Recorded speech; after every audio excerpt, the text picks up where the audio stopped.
और अगर आपने अभी तक हमारा चैनल सब्सक्राइब नहीं किया तो फौरन सब्सक्राइब कीजिए, साथ ही बेल आइकॉन पर क्लिक करें ताकि मजीद आने वाली वीडियो है वो आपको वक्त पर मिलती रहे। मैं आज आपके सामने दो भाई और एक माँ का वाकया सुनाने जा रहा हूँ।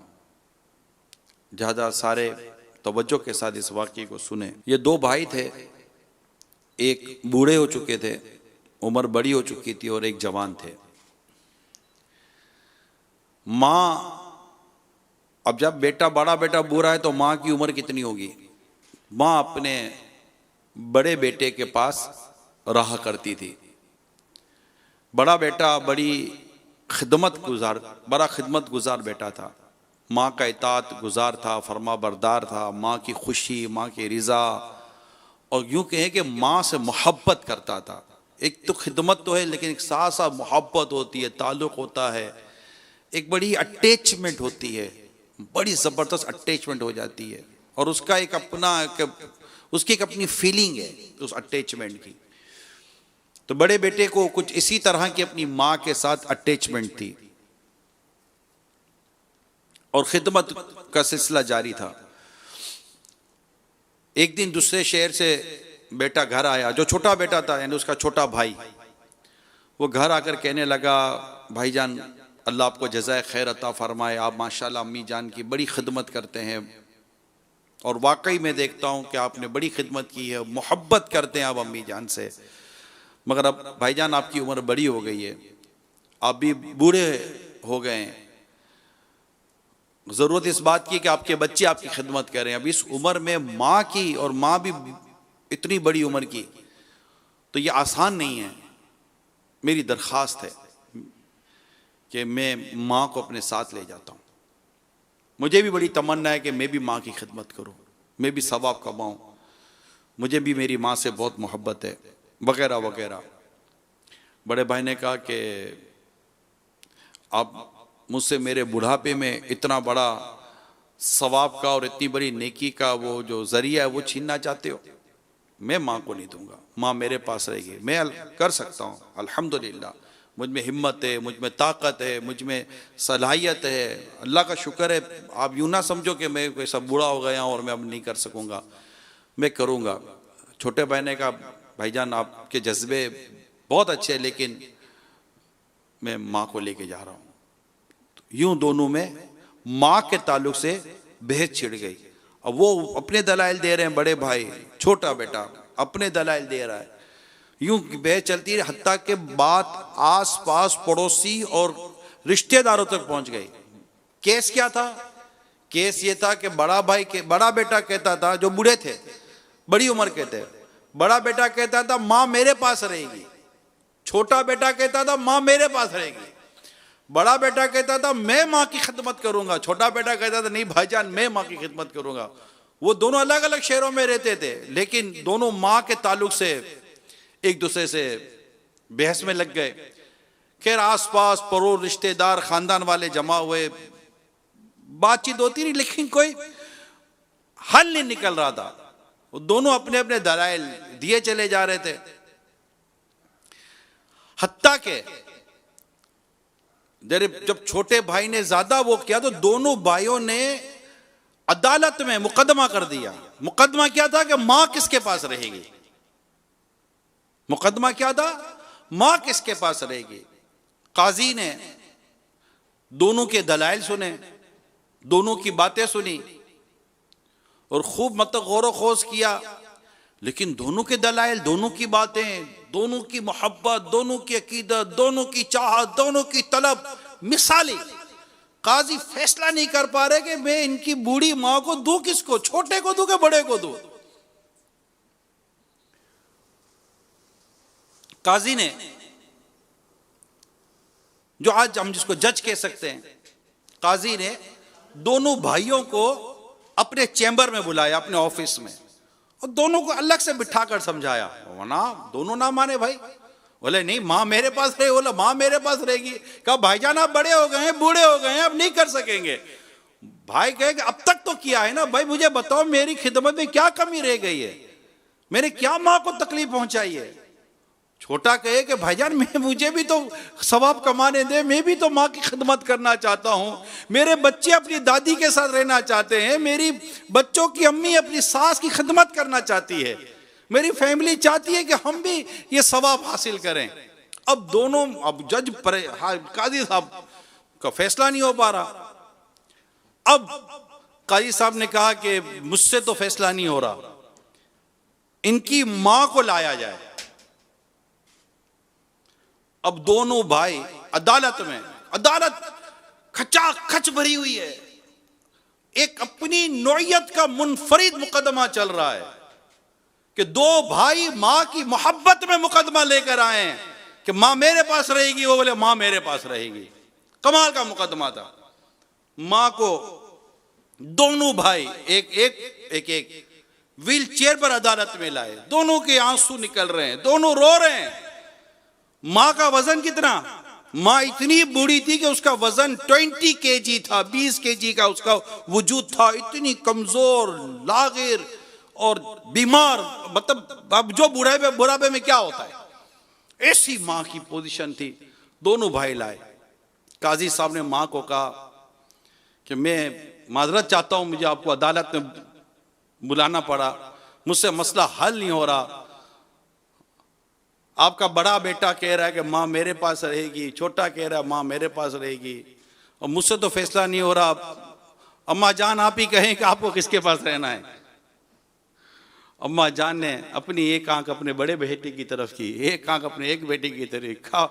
जज साहब आप मुझसे पूछ रहे कि मुझे कौन सी आंख चाहिए, मैं कैसे कह सकती हूँ? मेरा ये बेटा भी प्यारा, मेरा ये बेटा भी प्यारा, ना कोई पैसा ना पाए, ना कोई झगड़ा, ना जायदाद, कुछ भी नहीं, नथिंग।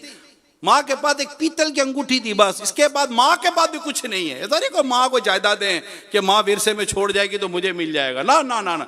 इसी कोई यहाँ कोई बज़ाहिर कोई दुनियावी गर्ज़ो गायत ना दी। एक माँ थी, माँ की मोहब्बत थी, दो भाइयों की माँ से मोहब्बत थी। अब माँ यूं देखे, माँ यूं देखे, माँ से फैसला, माँ कैसे बोलेगी कि मैं किसके पास रहती हूँ? माँ ने कहा कि फैसला तो मुझसे नहीं हो सकेगा, मेरा दोनों बेटे मुझसे प्यार करते हैं, मुझे दोनों बेटे प्यारे लगते हैं, अब मैं क्या कह सकती हूँ कि मैं किसके पास रहूंगी? काजी साहब फैसला तो आप ही करें। काजी साहब ने गौर किया, बहुत गौर किया, बहुत गौर करने के बाद एक फैसला किया। काजी साहब ने, फैसला तो करना ही था, एक फैसला किया। काजी साहब ने कहा कि चूंकि ये बूढ़े हो गए हैं, ज्यादा ज़ईफ, इनको भी ज़ौफ लग रहा है, इन्हें भी खिदमत की हाजत है, इनके बच्चे भी इनकी खिदमत करना चाहते हैं, दूसरा बेटा जवान है, तंदुरुस्त है, तो ये ज्यादा अच्छे तरीके से हो सकता है कि माँ की खिदमत कर ले। तो माँ की हमदर्दी में कि माँ के लिए ज्यादा ये अब लगता है, अगर बड़े भाई के लिए भी एक स्पेस रह जाए माँ की हमदर्दी में। और इस तरह काजी साहब ने यह फैसला किया कि माँ अपने छोटे बेटे के साथ चली जाए। जो बड़ा भाई चीखा है, इसकी जो चीखें निकली, अदालत में बैठे लोगों के कलेजे फाड़ दिए, ऐसे चीखें मारकर, फूट फूट कर रोने लगा, मेरी माँ मुझसे चली जाएगी, मेरी माँ मुझसे बिछड़ जाएगी, मैं अपनी माँ की खिदमत से रह जाऊंगा। हाय मेरा बुढ़ापा कि मेरे इस बुढ़ापे ने मेरी बूढ़ी माँ को मुझसे जुदा कर दिया। इतनी माँ की मोहब्बत का ये वाकया, आज मैंने ये वाकया का इंतखाब किया, क्यों किया? तो खुद हमारी अम्मा चली गई है, मगर आज मैं ये सोच रहा था कि कोरोना की वबा बड़ी आम है और ज्यादातर हमारे यहाँ बूढ़ों को ये ज्यादा इफेक्टेड है, और हमारे यहाँ जो बूढ़े होते हैं ना, ये वैसे ही बीमार होते हैं बेचारे। इनके शुगर के मसाइल, इनके ब्लड प्रेशर के मसाइल होते हैं, इनके आजकल जिगर के प्रॉब्लम्स बहुत हैं, हार्ट प्रॉब्लम बहुत हैं, किडनी इश्यूज आजकल आए हुए हैं। फिर एक स्टेज आता है कि वो बड़ी मतलब कि बेचारियों की लाचारी सी हो जाती है, चल नहीं सकते, उठ नहीं सकते, बैठ नहीं सकते, पानी भर जाते हैं, जहन काम नहीं कर रहा होता। ऐसे हालात में कोई रखने के लिए तैयार नहीं होता माँ को या बाप को, कि कौन रखे। अच्छा बेटा तैयार हो जाता है तो उसके बीवी बच्चे तैयार नहीं, हमारी तो वो वो चली जाएगी, वो चली जाएगी, ये चली जाएगी, वो चली जाएगी, प्राइवेसी खत्म हो जाएगी, तो ये बहुत सारी चीजें होती हैं। खुश नसीब है वो घराना जो अपने माँ बाप की खिदमत कर जाए। हमारे वालिदैन ने हमारे बचपन में जो सेक्रीफाइसेस और कंप्रोमाइज किए, अपनी दावतें छोड़ी, अपनी ख्वाहिशों को कुर्बान किया, नहीं जाते थे कहीं, क्यों? बच्चा अकेला रह जाएगा। आज हमारे बूढ़े माँ बाप हमारे घरों में होते हैं, और कोरोना ने ज्यादा परेशान किया हुआ है। अगर कोरोना की वजह से फिर एक स्टेज ऐसा आता है कि बस ये कोरोना का एक इतना बड़ा साइड इफेक्ट है कि आखिर में ये मरीज आइसोलेशन कर दिया जाता है, आइसोलेट कर दिया जाता है, अकेला कर दिया जाता है, जो कि इनके मेडिकल के अंदर एक चीज चल रही होती है। अदरवाइज बड़े प्रॉब्लम्स हैं। लेकिन प्यारे इस्लामी भाइयों, आज आप मेरी अम्मा जान के स्वयं में भी जमा हुए हैं। मैं आपका तो शुक्रिया अदा करता हूं कि आप दूर दराज से आए, मेरे रिश्तेदार, खानदान वाले, जहां चैनल पर हैं, सोशल प्लेटफॉर्म्स पर हैं, लाइव देख रहे हैं, मैं आप सबका शुक्रिया अदा करता हूं। दुनिया भर से आपके दुआए मगफरत के पैगाम आए, इसाले सवाब के पैगाम आए, मुझे भी आए, मेरे भाई हाजी यूसुफ को भी आए।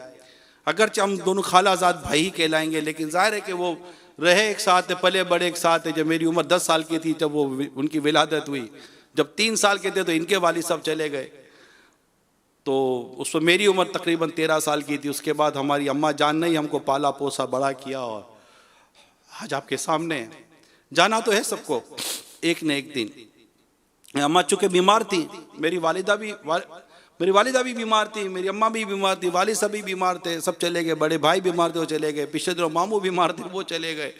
तो यूं एक एक करके सब जाते हैं, लेकिन घर में बीमार हमारे बुजुर्ग, हमारे वालिदैन जो घर में बीमार हैं, इनको बीमारी में ये फीलिंग नहीं होनी चाहिए कि मैं अकेला हूं, मुझे कोई देखने वाला नहीं है, मुझे कोई पूछने वाला नहीं है।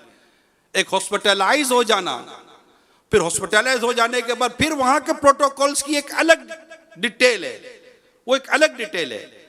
लेकिन मैक्सिमम हत्तल इम्कान हमें कोशिश करनी चाहिए कि आप और हम अपने वालिदैन को अपने घर में केयर करें, इनका ट्रीटमेंट घर में रखें, और कोशिशें करते रहें, कहीं भी गिव अप ना करें, कहीं भी हाथ ना उठा दें कि नहीं बस यार बस। माँ बाप ने नहीं हाथ उठाया होता यार, मैंने देखा है, यूके में गया हूं, यूरोप में गया हूं, यहाँ वहां बच्चे ज्यादा इफेक्टेड है, मुझे पता है। यूरोप और यूके के अंदर माजूर बच्चे बहुत हैं वहां पर, मगर मैंने देखा है कि माँ बाप उन्हें बिल्कुल लेकर इनकी उम्रें निकल गई, बच्चे 20-20 साल के हो गए। मैंने एक बेटे का वाकया पढ़ा है, 27 साल की उम्र में ये बेटा अपने बूढ़े बीमार बाप को हॉस्पिटल में एडमिट करने गया। हॉस्पिटल में एडमिट हुए और छोटे बेटे ने ये तहैया किया कि मैं अपने बाप की खिदमत करूंगा।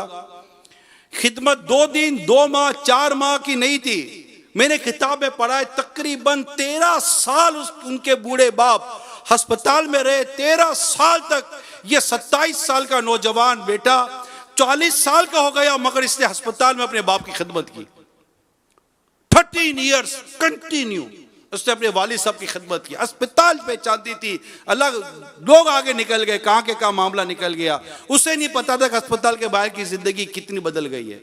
उसने 13 साल अपने बूढ़े बाप के लिए, अपने बूढ़े बाप की खिदमत के लिए, अपने बूढ़े बाप की इयादत के लिए निकाल दी, खिदमत करी। हॉस्पिटल में रहे, हॉस्पिटल के बिल से बनते हैं, मगर करते रहे खिदमत। कम है ऐसी औलाद, मगर है। मैं ये नहीं कहता, आज मेरा बयान ही ऐसी औलादों के लिए, खिदमत के लिए, कि आज बीमारियां बढ़ गई है।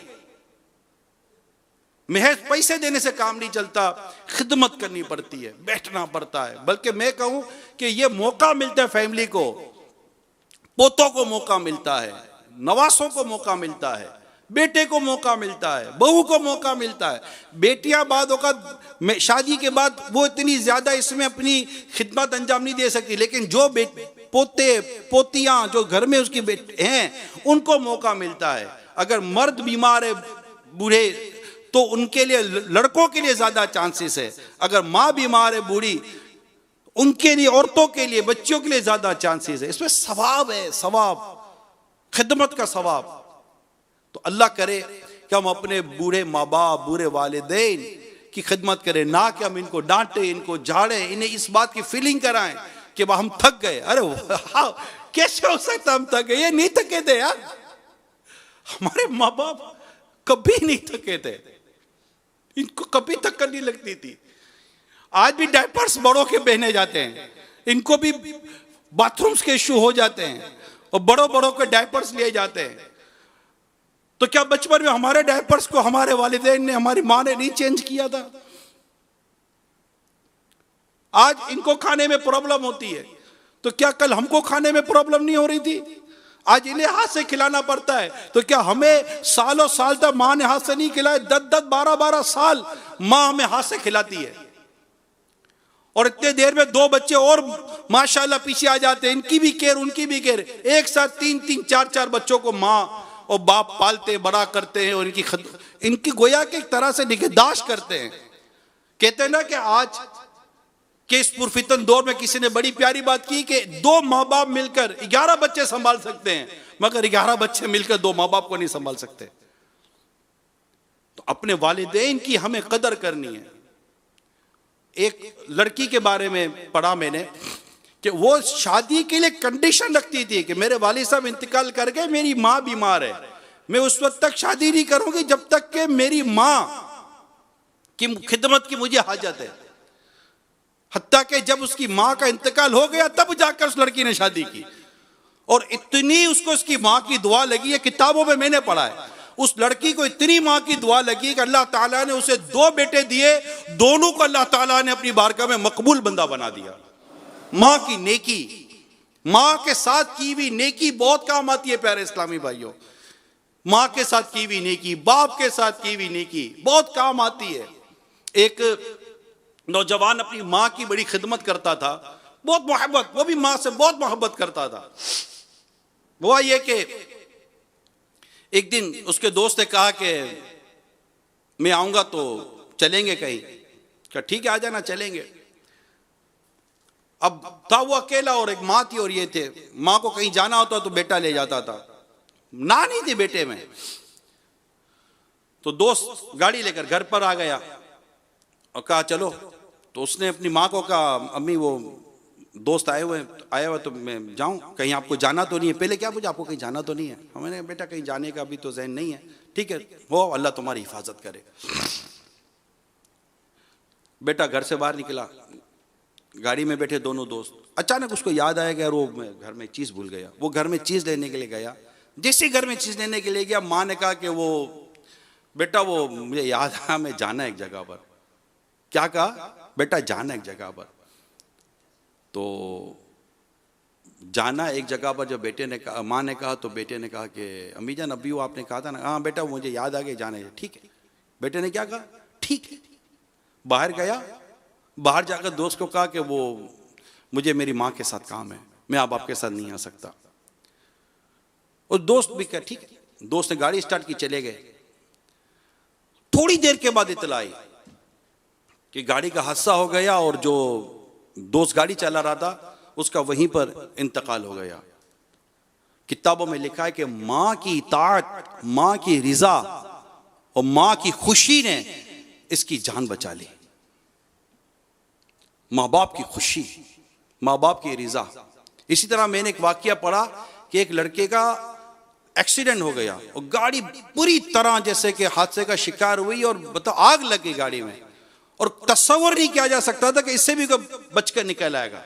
वो गाड़ी जो नौजवान चला रहा था वो बाहर आ गया, और बाहर आकर उसने जब देखा लोगों ने तो सुभान अल्लाह, अल्लाह अकबर, लोगों की जबान से तस्बीहात और अल्लाह का जिक्र जारी हो गया कि ऐसे हादसे से कौन बच जाता है, अल्लाह जिसको चाहे बचाए।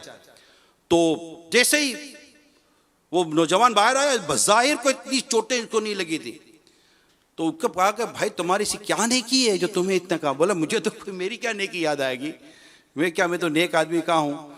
हाँ ये है कि आज मुझे तनख्वाह मिली थी तो मैंने जाकर तनख्वाह अपनी माँ के हाथ में रखी कि अम्मी ये मेरी तनख्वाह ये आपके लिए, आप रखें। तो माँ ने मुझे दुआ दी, जा बेटा अल्लाह तेरी हिफाजत करे। माँ बहुत खुश हुई। मुझे ऐसा लगता है कि मुझे मेरी माँ की दुआ ने बचा लिया। माँ की रिजा, माँ की खुशी। अल्लाह हमें तौफीक दे। मेरे प्यारे इस्लामी भाइयों, मैं आपको मेरे आका आला हज़रत इमाम अहले सुन्नत रहमतुल्लाहि ताला अलैह का एक इरशाद सुनाता हूँ।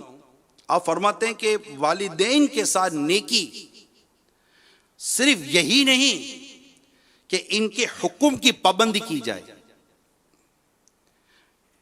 और इनकी मुखालिफत ना की जाए, सिर्फ यही नहीं, बल्कि इनके साथ नेकी ये भी है कि कोई ऐसा काम ना करे जो इनको नापसंद हो, अगरचे उसके लिए खास तौर पर उनका कोई हुक्म ना हो।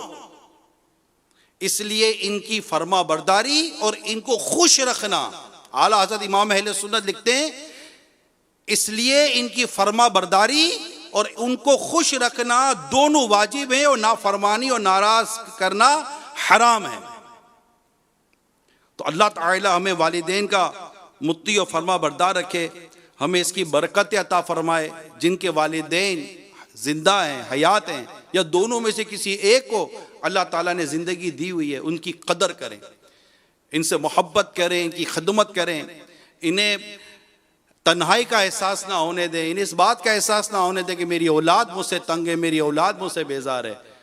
हो सके तो इन्हें अपने हाथों से खिलाएं। मेरे शेख तरीक़त पीर व मुर्शिद अमीर अहले सुन्नत अल्लामा मौलाना मोहम्मद इलियास अत्तार कादरी रज़वी मुद्दाज़िलुल आली अपने रिसाले समुंदरी गुंबद के पेज नंबर 7 पर लिखते हैं, हज़रत सैयदना मूसा कलीमुन अला नबीना व अलैहि सलातो सलाम ने अल्लाह पाक के दरबार में अर्ज की, या अल्लाह मुझे मेरा जन्नत का साथी दिखा दे। अल्लाह करीम ने फरमाया, फुला शहर में जाओ, वहां फुला कस्साब गोश्त फरोश जो होते हैं वो जन्नत में तुम्हारा साथी है। चुनाचे हज़रत सैयदना मूसा कलीमुल्लाह अला नबीना व अलैहि सलातो सलाम वहां उसके पास तशरीफ ले गए।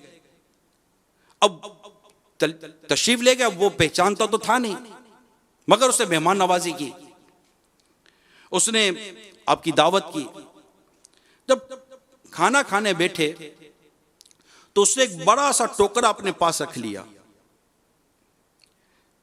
अंदर 2 निवाले डालता और एक निवाला खुद खाता, अंदर 2 निवाले डालता, एक निवाला खुद खाता, अंदर 2 निवाले डालता, एक निवाला खुद खाता।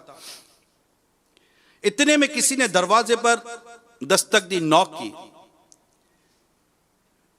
वो उठा और बाहर गया। सैयदना मूसा कलीमुल्लाह अला नबीना व अलैहि सलातो सलाम अल्लाह के नबी हैं।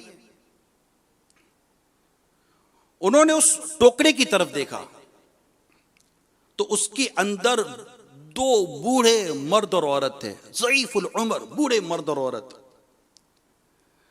सैयदना मूसा कलीमुल्लाह अलैहि सलाम पर नजर पड़ते ही उनके होंठों पर मुस्कुराहट फैल गई।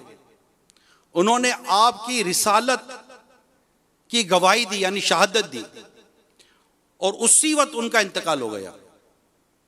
अब बेटा वापस आया तो उसने उस जंबील टोकरी की तरफ जब देखा तो वालिदैन फौत हो चुके थे।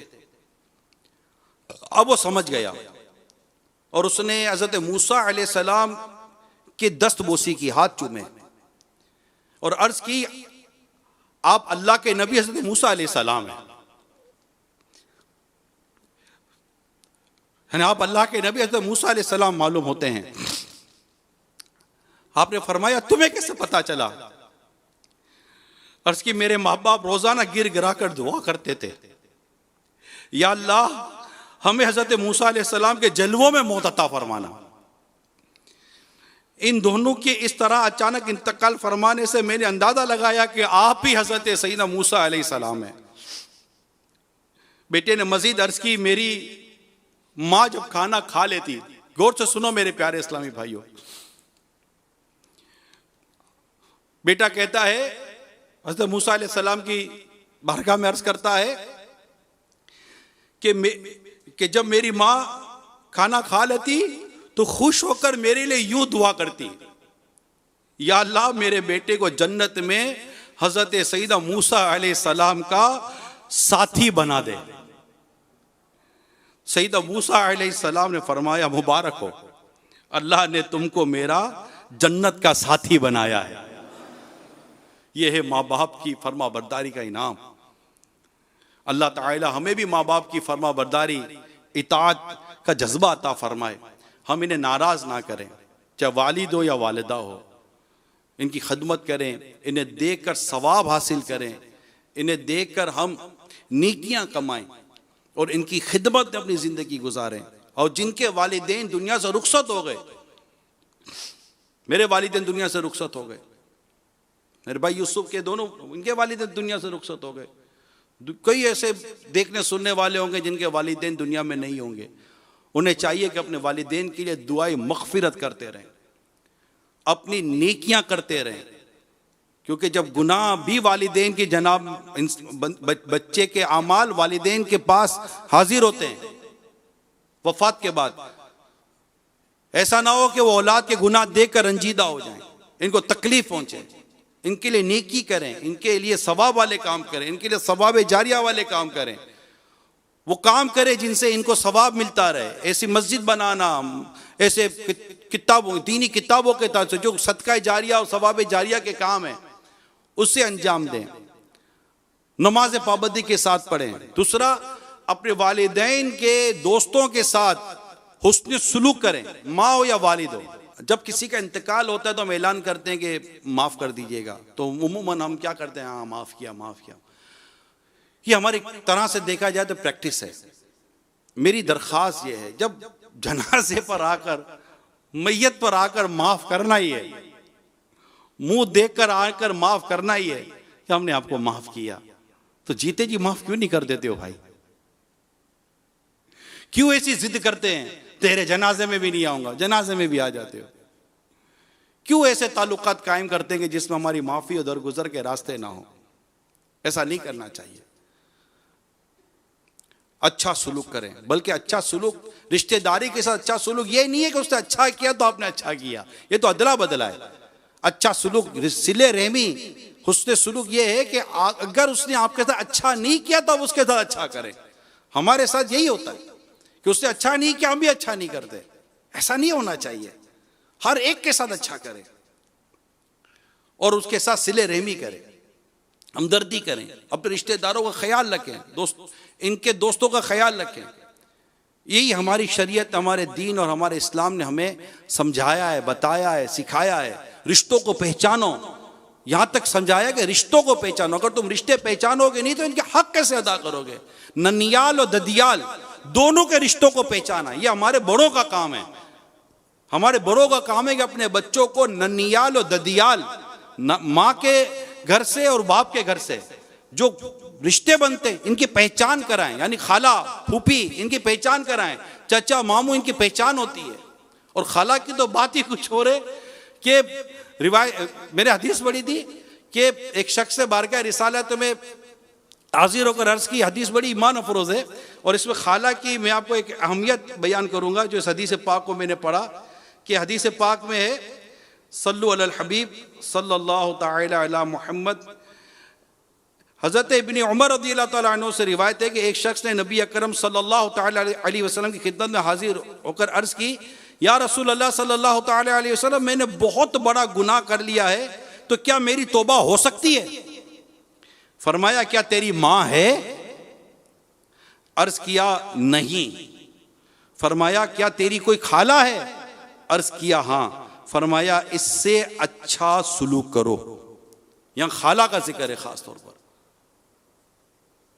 कि वो अदब में, ताज़ीम में, एहतराम के ताल्लुक से माँ की मिसल है। माँ के तो अपने हुकूक बहुत होते हैं, लेकिन यहाँ खाला का जिक्र किया गया। तो रिश्ते पहचानेंगे तो बात बनेगी ना। और पता चला कि बहुत बड़ा गुनाह जैसे हो गया था, अब उसकी तौबा के लिए जब वो बारगाह रिसालत में हाजिर होता है तो सरकार सल्लल्लाहु तआला अलैहि वसल्लम फरमाते, क्या तेरी माँ है? शरा में लिखा है कि इस तरह गुनाह की मग़फ़िरत यानी तौबा होने का एक तरीका बताया जा रहा है कि इनके साथ नेकी करने से अल्लाह ने चाहा तो तुम्हारे जैसे गुनाह माफ हो जाएंगे। नेकी है ना, नेकी गुनाह को मिटा देती है। अल्लाह अमल करने की तौफीक अता फरमाए।